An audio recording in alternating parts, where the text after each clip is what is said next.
Welcome back to my channel. ಹೊಸದಾಗಿ channel ನೋಡ್ತಾ ಇದ್ದರೆ ಸಬ್ಸ್ಕ್ರೈಬ್ ಮಾಡಿಕೊಂಡು ಸಪೋರ್ಟ್ ಮಾಡಿ. ವಾರಾಹಿ ದೇವಿಯ ಆಶೀರ್ವಾದ ಎಲ್ಲರ ಮೇಲೂ ಇರಲಿ ಅಂತ ವಿಡಿಯೋ ಪ್ರಾರಂಭ ಮಾಡ್ತಾ ಇದ್ದೀನಿ. ಸ್ನೇಹಿತರೆ, ತುಂಬ ವಿಶೇಷವಾಗಿರುತ್ತೆ. ಶುಕ್ರವಾರ ಅನ್ನುವಂಥದ್ದು ಲಕ್ಷ್ಮಿಯ ವಾರ. ಲಕ್ಷ್ಮೀ ದೇವಿ ನಮ್ಮ ಮನೆಗೂ ಕೂಡ ಆ ತಾಯಿ ಬರ್ತಾಳೆ. ಭೂಲೋಕಕ್ಕೆ ಸಂಚರಿಸಲು ಬಂದಾಗ ಶುಕ್ರವಾರದ ದಿನ ಈ ರೀತಿ ಸಣ್ಣ ಪರಿಹಾರವನ್ನು ಮಾಡಿಕೊಂಡ್ರೆ ನಮಗೆ ಎಲ್ಲಿಲ್ಲದ ಸುಖ ಸಂತೋಷ ಅನ್ನೋದು ಸಿಗುತ್ತೆ, ಸಮೃದ್ಧಿ ಅನ್ನೋದು ಸಿಗುತ್ತೆ, ಅಷ್ಟೈಶ್ವರ್ಯಗಳು ಕೂಡ ಮಹಾಲಕ್ಷ್ಮಿ ನಮಗೆ ಕೊಡ್ತಾಳೆ. ಶುಕ್ರವಾರಕ್ಕೆ ಅಷ್ಟೊಂದು ವಿಶೇಷತೆ ಇರೋದ್ರಿಂದ ಸಣ್ಣದಾಗಿ ನಾವು ಈಗ ದೇವರ ಮನೆನ ಎಷ್ಟು ವಿಶೇಷವಾಗಿ ನೋಡ್ತೀವಿ, ಎಷ್ಟು ಅದ್ಭುತವಾಗಿ ದೇವರ ಮನೆ ಅನ್ನೋದು ನಮಗೆ ಇರುತ್ತೆ ಅಲ್ವಾ. ಅದೇ ರೀತಿಯೇ ನಮ್ಮ ಅಡುಗೆ ಮನೆ ಕೂಡ ನಮ್ಮ ಹೃದಯದ ಭಾಗ ಅಂತ ಹೇಳಬಹುದು. ಪ್ರತಿಯೊಂದು ಕಷ್ಟ ಸುಖ ಸಂತೋಷ ಅದು ಏನೇ ಇರಲಿ, ಮನೆಯವರ ಎಲ್ರಿಗೂ ಕೂಡ ನಮ್ಮ ಅಡುಗೆ ಮನೆಯಲ್ಲಿ ಪ್ರೀತಿಯಿಂದ ಹೆಣ್ಮಕ್ಳು ಎಷ್ಟೇ ಕಷ್ಟ ಇದ್ದರೂ ಕೂಡ ನಮ್ಮ ಮನೆಯ ಸದಸ್ಯರು ಎಲ್ಲರೂ ಕೂಡ ಆರೋಗ್ಯವಂತರಾಗಿರಬೇಕು, ತುಂಬ ರುಚಿಯಿಂದ ನಾವು ಅಡುಗೆ ಮಾಡಿ ಬಡಿಸ್ಬೇಕು ಅಂತ ಸಮಯವನ್ನು ನಾವಲ್ಲೇ ಜಾಸ್ತಿ ಸ್ಪೆಂಡ್ ಮಾಡ್ತಾ ಇರ್ತೀವಿ. ಅಂತಹ ಅಡುಗೆ ಮನೆಯಲ್ಲಿ ಈ ಪರಿಹಾರವನ್ನು ಮಾಡಿಕೊಂಡ್ರೆ ಸಮೃದ್ಧಿ ಜಾಸ್ತಿ ಆಗುತ್ತೆ, ಅಷ್ಟೈಶ್ವರ್ಯಗಳು ಬರುತ್ತೆ, ತುಂಬಾ ಶ್ರೀಮಂತಿಕೆ ಅನ್ನುವಂಥದ್ದು ಬರುತ್ತೆ.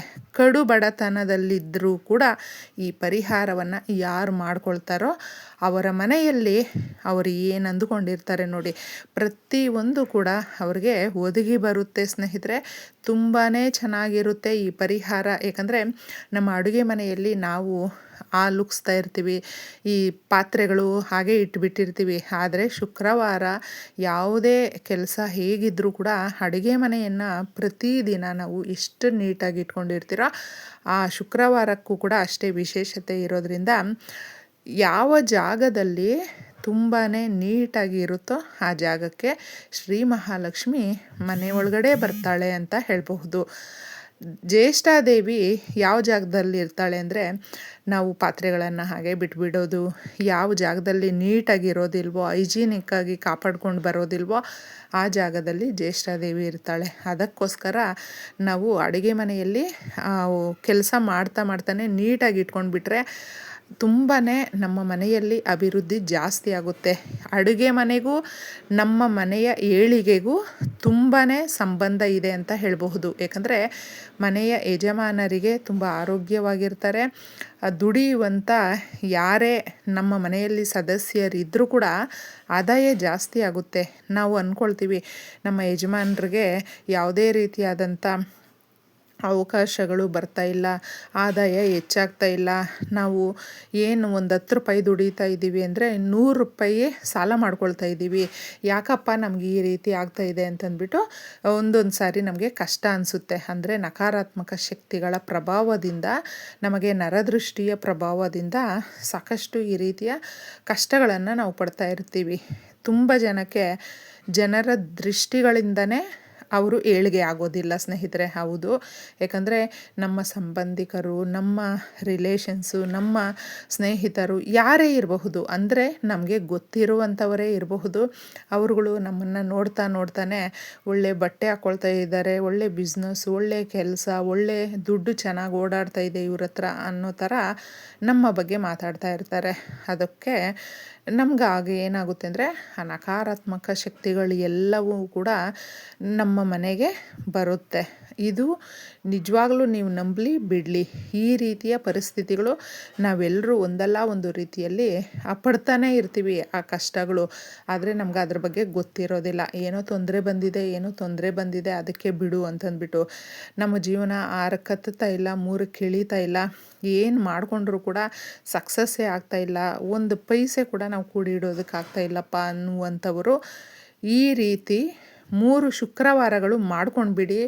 ನಿಮ್ಮ ಜೀವನದಲ್ಲಿ ಯಾವ ರೀತಿ ಆಗುತ್ತೆ, ಒಂದೊಂದು ರೂಪಾಯಿಗೂ ಕೂಡ ಅಲೀತಾ ಇದ್ದರೂ ಕೂಡ ನಾವು ತುಂಬ ಸ್ಥಿತಿವಂತರಾಗ್ತೀವಿ, ಸಾಲ ಎಲ್ಲ ತೀರ್ಬಿಡುತ್ತೆ, ನಾವುಗಳೇ ಸಾಲ ಕೊಡುವ ಮಟ್ಟಕ್ಕೆ ಹೋಗ್ತೀವಿ.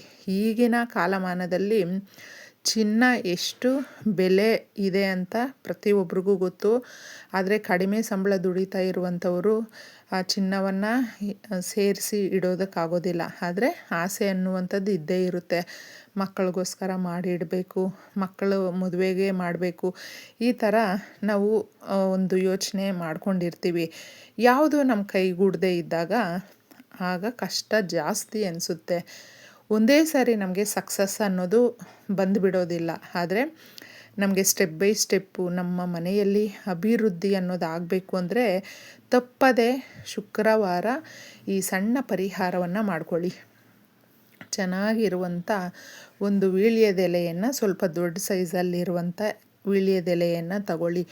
ವೀಳ್ಯದೆಲೆ ಯಾವಾಗಲೂ ನಾವು ಶುಭ ಕಾರ್ಯಗಳನ್ನು ಮಾಡಿಕೊಳ್ಬೇಕು ಅಂದರೆ ಈ ಎಲೆಯನ್ನು ತುಂಬ ಮುಖ್ಯವಾಗಿ ತಗೊಳ್ತೀವಿ. ವೀಳ್ಯದೆಲೆ ಅಡಿಕೆ ಅನ್ನುವಂಥದ್ದು.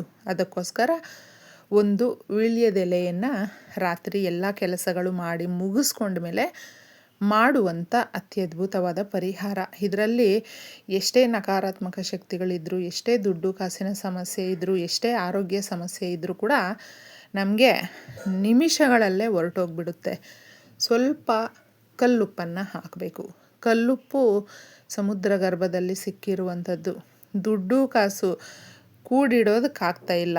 ಈ ತಿಂಗಳು ಕೂಡಿಟ್ಟಿದ್ದೀವಿ ಅಂದರೆ ಅದು ಹೆಂಗೋ ಖರ್ಚಾಗ್ಬಿಡುತ್ತೆ, ಇನ್ನೂ ಡಬಲ್ ಖರ್ಚಾಗುತ್ತೆ, ಏನು ಮಾಡಬೇಕು ಅಂತ ಗೊತ್ತಿಲ್ಲ ಅನ್ನುವಂಥವರು ಕಲ್ಲುಪ್ಪನ್ನು ತಗೊಳ್ಳಿ. ಸ್ವಲ್ಪ 3 ಮೊಗ್ಗಿರುವಂಥ ಲವಂಗಗಳನ್ನು ತಗೊಳ್ಳಿ. ಲವಂಗಗಳು ಬಂದು ನಮಗೆ ಹಣ ಬರೋದಿದೆ, ಬರ್ತಾನೇ ಇಲ್ಲ ಅಂತ ನಾವು ಅಂದ್ಕೊಳ್ತೀವಿ ನೋಡಿ, ಚಕ್ ಅಂತ ಬರುತ್ತೆ. ಯಾಕಂದರೆ ಅಷ್ಟು ಶಕ್ತಿ ಇದರಲ್ಲಿ ಇರೋದರಿಂದ. ಇನ್ನು ಕುಂಕುಮ ಸ್ನೇಹಿತರೆ, ಕುಂಕುಮ ಬಂದು ದುರ್ಗಾದೇವಿಗೆ, ಶ್ರೀ ಮಹಾಲಕ್ಷ್ಮಿಗೆ ತುಂಬ ಇಷ್ಟವಾಗುವಂಥದ್ದು, ನಮಗೆ ಶಕ್ತಿ ಜಾಸ್ತಿ ಆಗುವಂಥದ್ದು. ಅದಕ್ಕೆ ಇದನ್ನು ಸ್ವಲ್ಪ ತಗೊಳ್ಳಿ. ಹಾಗೆ ಮುಖ್ಯವಾಗಿ ಕಾಳು ಮೆಣಸನ್ನು ಸ್ವಲ್ಪ ತಗೊಳ್ಳಿ. ಇಷ್ಟನ್ನು ನಾವು ಆ ಎಲೆಯ ಮೇಲೆ ಇಡಬೇಕು. ನೀವು ಈ ಎಲೆಯನ್ನು ಒಂದು ಪ್ಲೇಟ್ ಮೇಲೆ ಇಟ್ಟರೂ ಕೂಡ ನಡೀತೈತೆ. ಇದನ್ನು ರಾತ್ರಿ ಇನ್ನೇನು ನಾವು ಮಲ್ಕೊಳ್ತೀವಿ ಅನ್ನುವ ಸಮಯದಲ್ಲಿ ಮಾಡ್ಕೊಳ್ಬೇಕು ಸ್ನೇಹಿತರೆ. ಈ ಪೂರ್ತಿಯಾಗಿ ಅಡುಗೆ ಮನೆಯಲ್ಲಿ ಕ್ಲೀನಾಗಿ ನಾವು ಪಾತ್ರೆಗಳನ್ನು ತೊಳೆದು ರಾತ್ರಿ ಮಲ್ಕೊಳ್ತೀವಿ. ಅಡುಗೆ ಮನೆಯೆಲ್ಲ ಶುಚಿ ಮಾಡಿ ಅದಾದಮೇಲೆ ಮಾಡಿಕೊಳ್ಳುವಂಥದ್ದು. ಈ ರೀತಿ ನೀವು ಅರೇಂಜ್ ಮಾಡಿಕೊಂಡು ಸ್ಟವ್ ಮೇಲೆ ಇಡಬೇಕು ಸ್ನೇಹಿತರೆ. ನೀವು ಸ್ಟವ್ ಕೆಳಗಡೆ ಆದರೂ ಇಡಿ, ಮೇಲೆ ಆದರೂ ಇಡಿ. ಈ ಥರ ಇಟ್ಟಾಗ ಕೇಳ್ಕೊಳ್ಬಹುದು, ನಮ್ಮ ಮನೆಯ ಅಭಿವೃದ್ಧಿ ಜಾಸ್ತಿ ಆಗಬೇಕು, ನಮ್ಮ ಮನೆಯಲ್ಲಿ ಇರುವಂಥ ಎಲ್ಲ ಸದಸ್ಯರಿಗೂ ಕೂಡ ಆರೋಗ್ಯ ಕೊಡು ತಾಯಿ, ಸಂತೋಷವನ್ನು ಕೊಡು, ನೆಮ್ಮದಿಯನ್ನು ಕೊಡು ಅಂತ ಕೇಳಿಕೊಂಡು ಈ ಪರಿಹಾರ ರಾತ್ರಿ ನೀವು ಆ ಪ್ಲೇಟಲ್ಲಿ ಇಟ್ಬಿಡಿ. ಎಷ್ಟು ಶಕ್ತಿ ಇದೆ ಅಂತ ಹೇಳಿದ್ರೆ, ನಮ್ಮ ಮನೆಯಲ್ಲಿ ಏನಾದರೂ ಜ್ಯೇಷ್ಠದೇವಿ ಇದ್ದರೆ ಅದನ್ನು ಈ ರೀತಿ ಪರಿಹಾರ ಮಾಡಿದಾಗ ಜ್ಯೇಷ್ಠದೇವಿ ಇರೋದಿಲ್ಲ, ಓಡೋಗ್ತಾಳೆ.